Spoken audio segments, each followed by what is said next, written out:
to the Red Ones Go Fast, old Big Mek here, and that's right, I defeated Nurgle with the power of Gork and Mork. That's right, even COVID cannot stop old Big Mek. We are back. It's been a week, and I'm not 100% yet, but definitely back on the mend, feeling better, able to talk for longer than a few minutes, and able to think straight enough to do some videos. And oh boy, what a week it has been. The biggest, hugest news is the Meta Watch, which has really kind of turned Warhammer 40,000 10th edition into 10.5. And I'm not just saying that to make a clickbait. I'm being real here. The rules are so completely different, you could pretty much throw away your rule book. And again, I'm not pulling punches here. Command phase, battle shock has changed. Movement phase, movement has changed. Like moving over terrain and through terrain and using things that hang over the edge of their bases has all changed. Transports have changed. Like nothing in here is anywhere close to as written anymore. Now this probably comes as a surprise to you if you are a casual player. If you are not somebody that follows all the minutia of 40K Online, if you are not a competitive player, you want to buy the rule book and go play some games at your local game store with your friends. This is all going to sound really, really bizarre, but it is true. It has all changed, not just for competitive play. You see, Games Workshop, with these recent editions of all of their games, have gone to more of a living game format where they really do tweak the basic rules throughout the life of the game, which is different. Back in the day, 3rd, 4th, 5th, 6th edition, the rules were the rules. The rulebook came out and that was that. And the only tweaks that came were in the individual codexes. And occasionally you'd get like a White Dwarf article that would update a unit, or more than likely it would just give you new options on things. They didn't really change the rules. Back then there were a lot less rules, so there were a lot less interactions that became these like super feel bad moments, power combos and things like that. But in the realm of 10th edition, where everything is like that, it's almost like playing a game of Magic the Gathering and Dungeons and Dragons and Warhammer all in one, because not only are you playing the tabletop game, but you're using all of these enhancements and stratagems and army-wide rules for your detachments that don't exist on the model. They are all rules that are, for lack of a better term, made up, but basically they are extra interactions. But the thing is none of those interactions exist in a vacuum. They all have to interact with the basic rules. And so many of these new special rules have broken the basic rules that they just couldn't ignore it anymore. So they started doing these FAQs. So when they do the Meta Watch, when they do the update, the balanced data slate, which that's been going on for quite a few editions now, that's where every once in a while they come out and they adjust all the points levels on everything to make it more of an even playing field. Now that by it in itself is okay, especially being that the points now, you get on the app, on your phone, on your, your tablet, whatever. But now that they're adjusting rules too, and not just like as an FAQ, I'm talking total rewrites. I'll show you. Right, so this is Warcom, the Warhammer community website, and this is the article we are talking about that came out yesterday, the 20th of June, 2024, and it is the Warhammer 40,000 Meta Watch, including the new balanced data slate. So how this worked before is you would have a balanced data slate, which would be the rules changes, and the Munitorium Field Manual, which would be the points changes, as well as an FAQ and a rules commentary. Now they have a little video on it and a whole thing about stratagems and points and things that have changed. And again, it's long and it is different. The way Mortal and Devastating works is different. There's army rules that are different. There are whole detachments that change how they have worked. Custodes got, a whole bunch of different things. You're talking complete datasheet changes, points, FAQs. It goes on and on and on. And so then you end up with this FAQ button as well. And so how you get there is important. And keep in mind, all of these are free, but on the Warcom website, you go to downloads and then Warhammer 40,000 and you pop up here. And here is where you get the resources. And you'll see there are core rules. They were last updated June 2nd. The quick start guide, same thing. And then you have your Pariah Nexus Tournament Companion. the rules commentary and updates, the balanced data slate, the Munitorium field manual. So before you had this FAQ and errata, that is gone along with the designer's commentary. Those have all been combined into this new core rules updates and rules commentary. And here's what I mean. They have changed this to be a document that basically replaces pages or, can go into your manual. It's 33 pages long. Everything in red is new. So there's redeployments, unit coherency, out of phase rules, persisting effects, gaining command points, battle shock. So think about that. That's what, 1, 2, 3, 4, 5, 6 core rules on the first of 33 pages that have completely fundamentally changed the way that they work, the way that they were written. Here's on movement with a new diagram for overhanging models. Here is moving with straight lines and pivots. Now the way your vehicles work is completely different. Like, this is so different, we're going to have to do a whole deep dive video on just this alone. Now you have drifting tanks, and you have things with round bases that can do things freely. You have things without bases that are losing 2 inches of movement. It's bananas.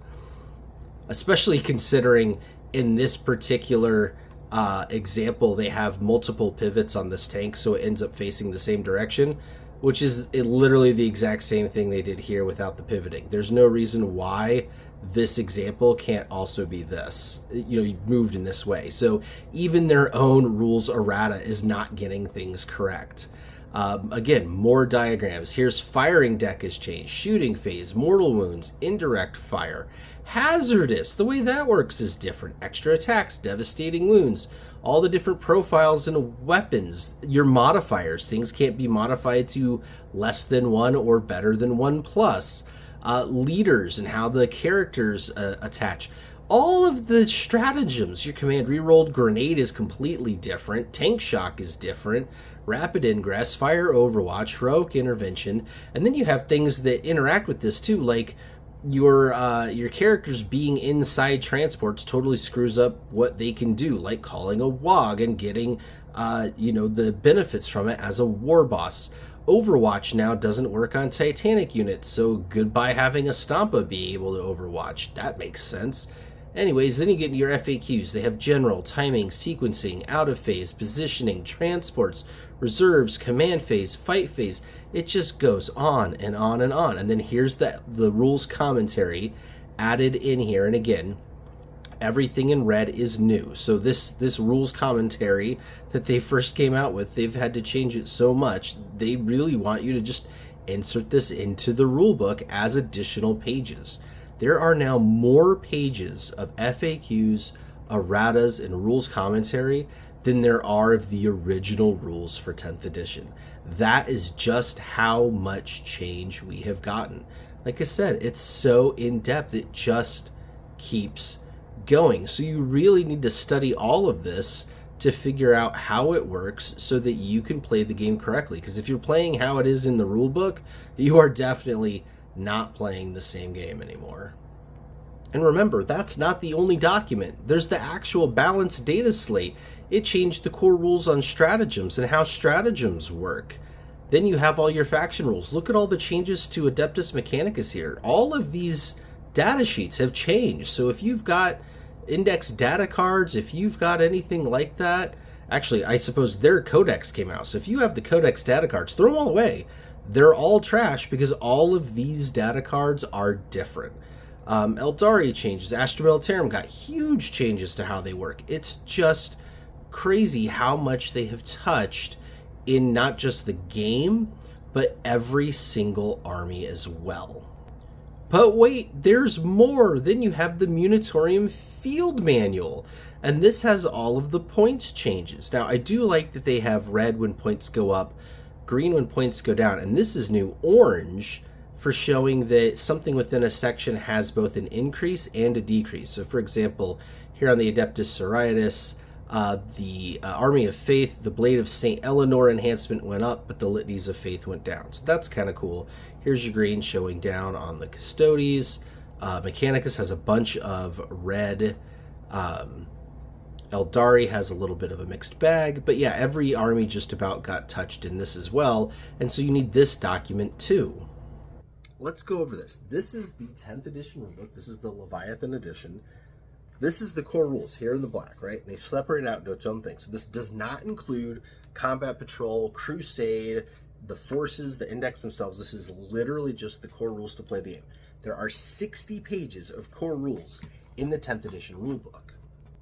Those 60 pages now require 33 pages of core rules updates and 7 pages of balanced data slate just to work, right? So you are adding 40 pages to those 60 pages just to make all the rules work correctly.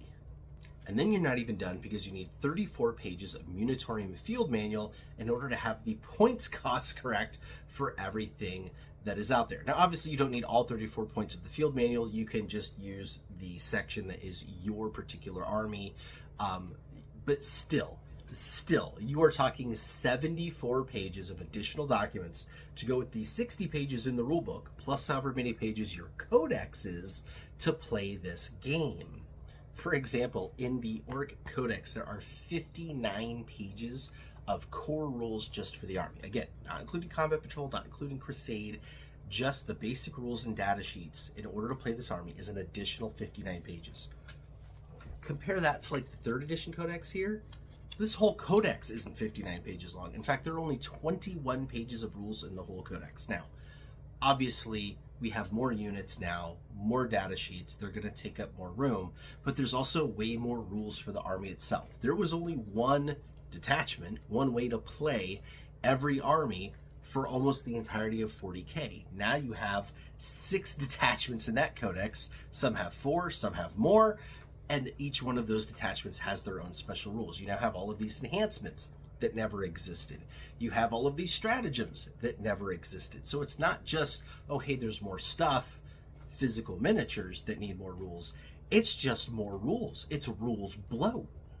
And so for those of you keeping track at home, even if you are completely up on all of the rules, you know things are going on, you know to check for these updates, you've got the app, everything is, subscribed. When you go to play a game, you're going to bring this monster book, one of these monster books, 3 PDFs worth of printouts or downloads, plus have the actual app on your phone that has your actual army list on it and has all of your, your abilities to put in the things for playing the missions. Because then you have your mission book on top of this and all the little mission cards. And that's why I say this is like playing an RPG too. It's like being in D&D and having all the different manuals in order to run a game. You are basically being a DM on top of being a player. Now, are all of these things bad? Well, not necessarily. I mean, let's be honest. The games can get quite broken. Not just Warhammer 40K, but all tabletop games. X-Wing 1.0 was a great example. By the end, stuff got so powerful and so broken that the game just wasn't any fun to play. So much so that they had to come out with a 2.0 version with entirely different rules just to try to save the game, because they couldn't keep up on tweaking the rules well enough. Now, Warhammer has been through the same thing. That they've had some bad editions, some pretty big stingers, let's be honest. And 10th edition was this breath of fresh air. We went to an index. Every single codex was thrown out into the garbage, and everything started off with a clean slate. And they had this idea for data sheets where you would be able to keep those rules changes to a minimum, where it's, oh, okay, I just need to update this data sheet because something changed with my unit. The problem is they got the core rules so bad from the beginning that it needed a day 0 update patch just to work when Leviathan came out, and things didn't get better from there. Now that the game's been around for a year, they've gotten some more designers on board, they've standardized a lot of the wording and things, they've started to get the data sheets nailed down. It is in a much better place as far as playability, but it is noticeably a different game. The way the units move, the way the rules interact with each other, and the timing on things are all very, very different now than they were 11 months ago when the game came out. And that is a little concerning, especially if you were a casual player like the vast majority of 40K players are. Most of you guys are like me. You might play one game a month if you're lucky. And the whole point of being in the hobby is to buy cool things and build models and paint them and talk with your buddies and read some books and lore, watch some things on YouTube or, the Warhammer Plus app or whatever, and just enjoy being a part of the hobby. You're not going to a tournament every other weekend. You're not playing 9 games on a weekend, getting all your reps in. That's not the vast majority of us, but that is how they are starting to run the game. And it's becoming a bit overloading. I have seen more burnout and heard more people talk and comment about wanting out of the game now than I ever have, even though the game itself is in a good place. And again, I think this is really concerning. So what do you do with that? How do you unpack that? What does that mean? Well, for the casual players out there, and again, this is coming from a filthy casual himself, just breathe. It's okay. It's okay that we've got some free PDFs. It's okay that we have to learn some new rules. It's okay. It's fine.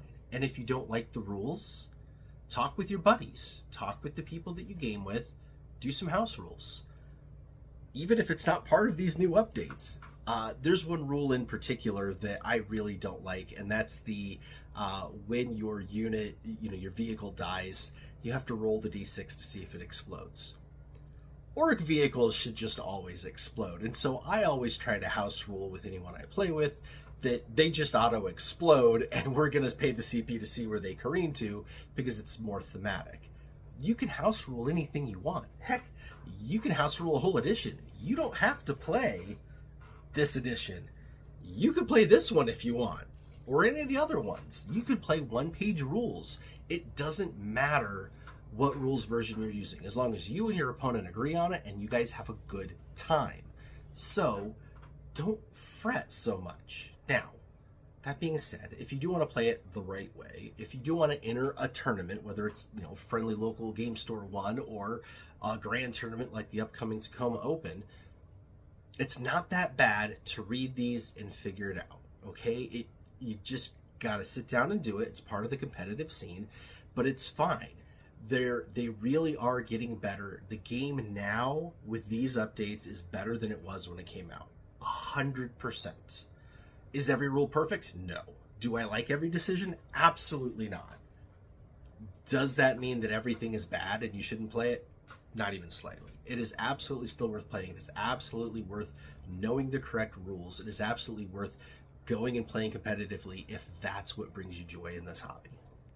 Now, if old Big Mek was in charge of Games Workshop, I would make the rule books, all the rules, the core rules, the codexes, the data sheets, I would make everything online only, and I would make it all free. And then when this stuff gets updated, it would be you just update your app and all the rules are immediately changed, and now you only have the one thing to do, and if you want to print, you can print from the PDF right there and have a paper version, but it's right there, the one living document. And then when you do come out with a codex, instead of being full of rules, it'll be full of the cool fluff and the fun stuff, and maybe that's where you throw in things like special crusades or things like that are extras for people that want to pay for it.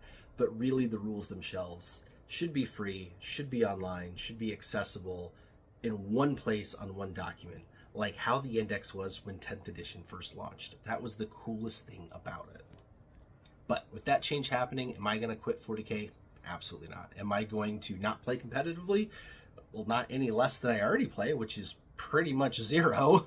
Is it going to make me play anymore? Yeah, probably, honestly.